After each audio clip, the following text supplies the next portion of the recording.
दिनेश लाल निरहुआ इन दिनों अपनी आने वाली फिल्म निरहुआ सटल रहे की शूटिंग में जोर शोरों से लगे हुए हैं। फिल्म को लेकर उन्होंने हमसे बात करते हुए तमाम बातें शेयर की। बात करें आज जिस फिल्म की शूटिंग हो रही है उसके बारे में जानना चाहेंगे। ये निरहुआ सटल रहे की शूटिंग हो रही है और जैसा कि मैंने पहले भी बताया था कि जो मेरा एल्बम था, जिस एल्बम से मुझे निरहुआ नाम मिला, निरहुआ के रूप में लोग पहचानने लगे, ये वही फिल्म है। पहले गाना बना था, अब उस गाने के पीछे की कहानी क्या थी उसके ऊपर फिल्म बन रही है। तो बात करें किरदार का तो इसमें थोड़ा कुछ अलग हटके है। हाँ, ये कहानी बिल्कुल अलग है, इसको कह सकते हैं, क्योंकि जो इसके डायरेक्टर हैं मोहसिन खान, वो भोजपुरी इंडस्ट्री से नहीं हैं और जब उन्होंने सोचा मेरे साथ फिल्म करने के लिए तो उन्होंने मुझे 3-4 स्टोरी सुनाई और सभी स्टोरी सुन के मुझे लगता था ये आदमी जो भी स्टोरी लाता है मतलब ऐसी कि चौंका देने वाली। मैं पहले कभी ऐसी स्टोरी नहीं सुना, ना ऐसी कभी फिल्म किया। तो मुझे लगा कि भाई करेंगे, आपके साथ काम करेंगे हम लोग। तो ऐसे बातचीत इनसे होती रहती थी, मुलाकात होती रहती थी। अचानक एक दिन आए और बोले कि चूँकि आपके साथ फिल्म करना था तो मैं आपके बारे में बहुत सारा रीडिंग कर रहा था, जानकारी हासिल करने की कोशिश कर रहा था, आपकी फिल्में थिएटर में जाके देख रहा था और लोगों से उनकी राय जान रहा था। तो बोले कि सबको निरहुआ सटल रहे के बारे में जानने की बड़ी उत्सुकता है कि वही गाना था जो गाने से हिट हुए, वही गाना है जिससे हम लोग इनको पहचाने। तो मैं उसके ऊपर एक स्टोरी लाया हूँ और आप अगर ये कहानी सुनेंगे तो आपको लगेगा कि ये निरहुआ सटल रहे जो आपका एल्बम था उस गाने की कहानी है। तो मैंने सुना, मुझे लगा हाँ सच में एकदम बिल्कुल चौंकाने वाली कहानी थी कि मतलब हमारी ऑडियंस भी देखेगी, हमारे दर्शक देखेंगे तो उनको भी लगेगा कि हाँ ये तो अलग हट की कुछ कहानी आ गई। तो मैंने कहा कि ठीक है, हम इसको करते हैं और फिर इसकी तैयारी हुई और शूटिंग शुरू हो गई। और जब शूट होने लगा, अभी आज हमको लगता है 15-20 दिन शूटिंग हो चुकी है, तो अब हम कह सकते हैं कि एक ऐसी फिल्म बन रही है जिस फिल्म को देखने के बाद निश्चित रूप से लोगों को लगेगा कि हाँ हम ये कुछ अलग देख रहे हैं। जी बात करें इसमें जो निरहुआ सटल एक से जितने गाने थे सब हिट थे, तो इसमें सारे गाने देखने मिले, कुछ ही गाने देखने को मिले? नहीं, निरहुआ सटल रहे के सारे गाने इसमें नहीं हैं। निरहुआ सटल रहे सिर्फ टाइटल सॉन्ग के रूप में इसमें रखा गया है, बाकी सभी नए गाने हैं। पर जो नए गाने बने हैं वो इतने अच्छे बने हैं कि फिर से एक बार याद ताज़ा हो जाएगी लोगों की कि जब ये एल्बम आया था निरहुआ सटल रहे तो उसमें 7 गाने थे और सातों गाने हिट थे। सातों गाने लोगों को बहुत पसंद थे। मैं कहीं भी आज भी जाता हूँ स्टेज शो करने के लिए तो वो सातों गाने की फरमाइश होती ही है और मुझे गाना ही पड़ता है। तो उसी तरह इस फिल्म के भी गाने इतने अच्छे बने हैं। ओम झा जी और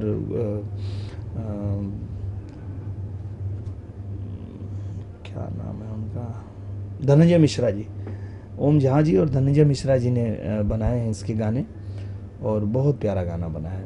मज़ा आएगा लोगों को, आप देखेंगे कि लोग ये गाने बजा बजा के बहुत एंजॉय करेंगे। बात करें जैसे कि आपके जो हिट एल्बम रहे थे, जब आपकी फिल्में शुरुआत की थी उस टाइम पे एक से बढ़कर एक एल्बम भी आते, तो सारे एल्बम को कहीं ना कहीं दर्शक इंतजार रहता है कि फिल्मों में भी वो गाने आए, वो पुरानी यादें एक बार ताज़ा हों। हाँ, और मैं कोशिश भी करता हूँ कि वो गाने जो जिन गानों की वजह से मेरी पहचान है, जो गाने लोगों को अच्छे लगे थे, और निश्चित रूप से मैं ये बात मानता हूँ कि ऐसा कुछ मेरे अंदर बहुत अद्भुत गायकी नहीं थी जिस वजह से लोग मुझे इतना प्यार दिए, इतना जानने लगे। जो गाने थे उसके अंदर बड़ी अच्छी अच्छी बातें होती थी। गाने में जो धुन सेलेक्ट करते थे हम लोग, वो हमारे पारंपरिक गीतों को चुनते थे।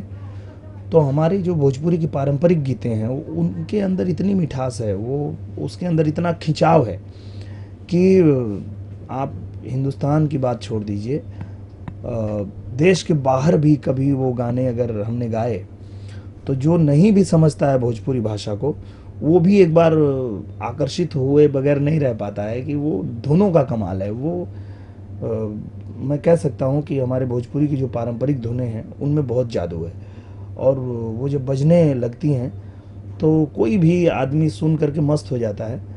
तो मैं कोशिश करता हूँ कि उन पारंपरिक धुनों को अपनी फिल्मों में अगर कहीं ऐसी जगह बनती है जहाँ पे कि वो रखा जा सकता है तो उसको हम रखते हैं।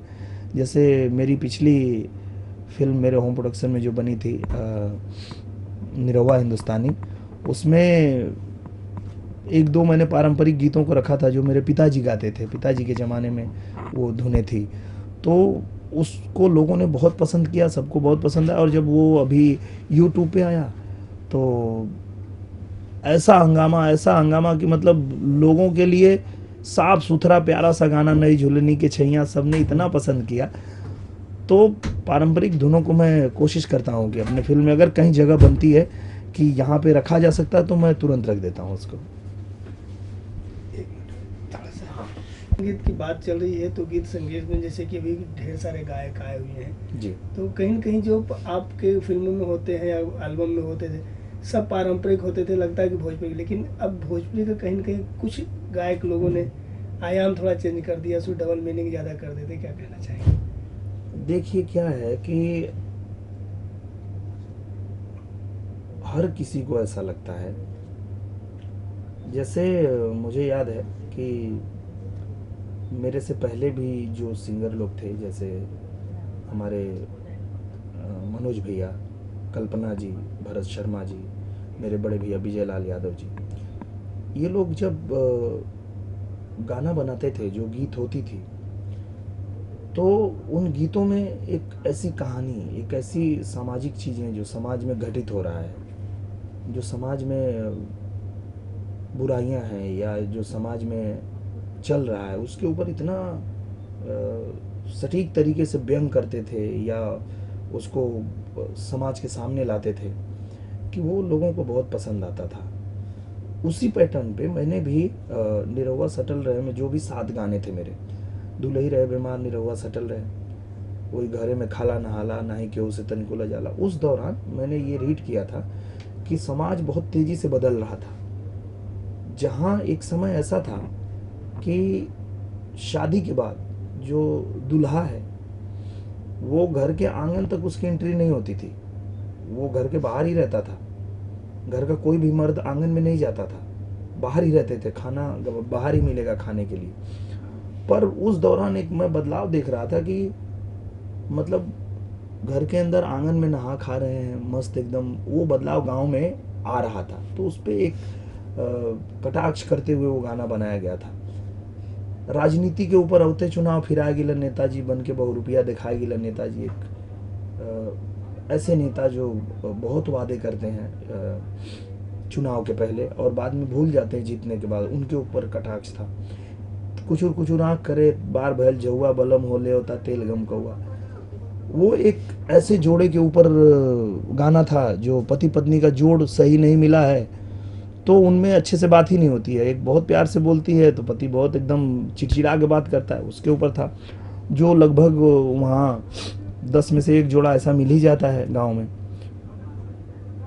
एक और गाना था इलाहाबाद से मैं हमार पतो हो कैले बा जब से आइल बाऊ घरवा में को हो कैले बा।